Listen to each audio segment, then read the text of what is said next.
What's up guys, ayan samahan nyo na naman ako dito sa ating panibagong araw, panibagong vlog na naman. Ayan guys, ay inuwi pala natin yung isang baka kahapon dahil inayos natin yung kanyang tali dito sa kanyang ulo. Ayan guys, ayan. Para kahit pa paano sigurado tayo na hindi siya makatakas. Kasi maraming mais dun sa ating pinaglagyan. Kaya sinisigurado lang natin. Kaya yan ay dadala na natin ulit dun sa bukid, dun sa ating pinaglagyan. At okay naman na yung tali sa kanyang ulo guys. Papunta na nga tayo dun sa bukid. Yan. At malapit na tayo sa ating paglalagyan dito sa ating baka. Yan. Pag nakikita nyo yung tubig mga lods ay yan ay sigurado na malapit na tayo. At ayan na nga mga lods ay nandito na tayo. Ayan. Nailagay ko na rin yung tali niya kasama yung isang baka natin. At kukunin lang natin yung kinuha ko kahapon na damo na para sa kanila. At kumuha na nga ako kahapon para kahit papano ay may ipakain na tayo agad. Kaya kukunin ko lang. At ito na pala yung nakuha natin kahapon na damo. Yan mga lods. Isang sako. At ito na muna yung uunahin natin bigyan. Itong isang baka natin. Kasi nandun pa yung dalawang baka natin. Ayun. Kaya ito lang muna yung uunahin natin guys.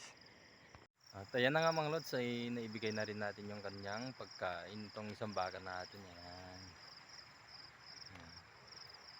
Nakakatuwa na naman na may naibigay tayong pagkain. At pupuntahan naman natin yung dalawang baka natin para mabigyan din natin ng kanilang pagkain guys. Kaya let's go. At ito na rin mga lods ay naibigay na rin natin yung kanilang pagkain. Ayan. Nilipat ko na naman sila dito mga lods para may makain sila. Dahil nga maraming damo dito sa ating pinaglalagyan at siguradong busog na din sila. At nabigyan pa natin ng kanilang pagkain. Ayan. Okay na naman mga lods. And guys, tapos na naman tayo sa ating mga baka. Yan. At pupunta naman tayo dun sa ating kalabaw mga lods. At titignan lang natin at ipapakita ko sa inyo yung isang kalabaw natin. At bali dalawa na pala yung kalabaw natin dito sa bukid. At si Bianan na pala yung magpapakain dun sa dalawang kalabaw. Kaya paano ay gumaan na rin yung ating trabaho dito sa bukid.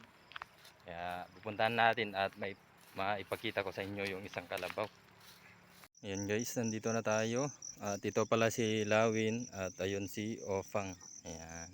And guys, si Ofang, welcome sa vlog natin. Welcome si Ofang sa vlog natin guys. Ayan. And guys, at bali si biyanan ko na pala yung titingin dito sa ating kalabaw. Ayan. At naipakilala ko na sa inyo si Ofang at saka Lawin. Yung si Ofang pala yung maliit na kalabaw at si Lawin naman yung isang kalabaw natin na malaki. Yung inaalagaan na natin dito. At welcome na welcome si Ofang sa ating vlog. Yan. At pupunta naman tayo dun sa ating sitawan para tignan natin kung may magugulay tayo na sitaw. Yan. Paakyat pala tayo dito mga lods. At papasok pa tayo dito sa maisan kaya later na lang ulit. At nandito na nga tayo mga lods sa ating sitawan. Ayan. At may magugulay naman tayo kahit pa unti-unti. Hindi tulad dati na pagpunta pa lang natin dito ay makikita mo na napakarami ng bunga na pitasin. Pero ngayon ayan ay kukunti lang. At maliliit pa kaya pagpasensyahan nyo na mga lods sa mga hindi pa natin nabigyan.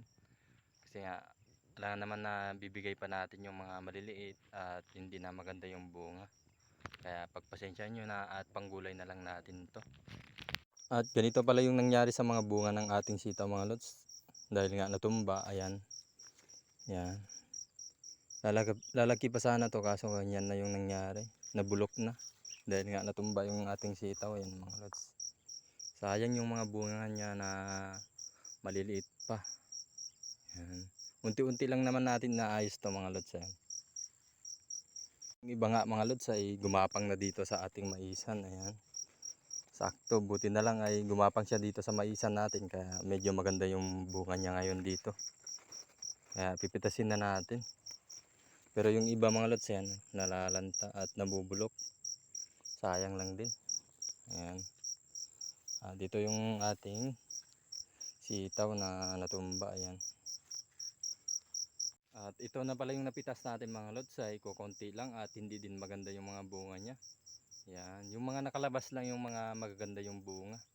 Kung hindi lang sana natumba to ay marami pa sanang bunga yung nakukuha natin. Kaso dahil nga natumba yung ating sitaw, dahil nga sa malakas na hangin, ayan ay kukunti na lang yung nakukuha natin. At sakto na lang sa panggulay natin. At hindi naman natin pwedeng ibigay dahil nga maliliit yung bunga at hindi din na maganda yung bunga niya. Kaya pagpasensya nyo na mga lods.